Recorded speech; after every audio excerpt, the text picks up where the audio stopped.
உங்களுடைய கண்களை மூடிக்கொண்டிருக்கிறீர்கள். விவசாயம் குறித்து அவர்கள் எத்தகைய கீழ்நிலைக்கு போனாலும் அதை பற்றி கவலையே படவில்லை என்று சொல்றீங்க.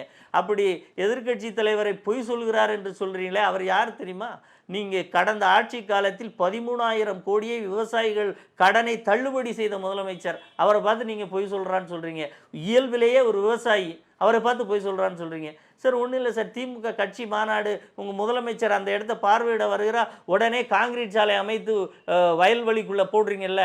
அதே மாதிரி கொள்முதல் விவசாயம் அதிகரித்திருக்கிறது, மகசூல் அந்த விவசாய பரப்பு அதிகரித்திருக்கிறதுன்னு சொன்ன நீங்கள் கொள்முதல் செய்வதற்கு எவ்வளவு உடனடியாக வேலை செஞ்சுருக்கணும் சார்? அந்த ஸ்பீடு இதில் இல்லையே. அப்போ இதையெல்லாம் நேரடியாக போய் எதிர்க்கட்சி தலைவர் எடுத்து சொன்னால் பொய் சொல்கிறாருன்னு ஒரு மிக மலிவான மட்டமான ஒரு விமர்சனத்தை வைக்கக்கூடியவர்கள் விவசாயிகள் நலனில் எப்படி சார் அக்கறை கொண்டு வரலாம்? ஏசா தானே சார் முளைச்சிருக்கு, இதில் என்ன சார் பெரிய பிரச்சனை இருக்குது?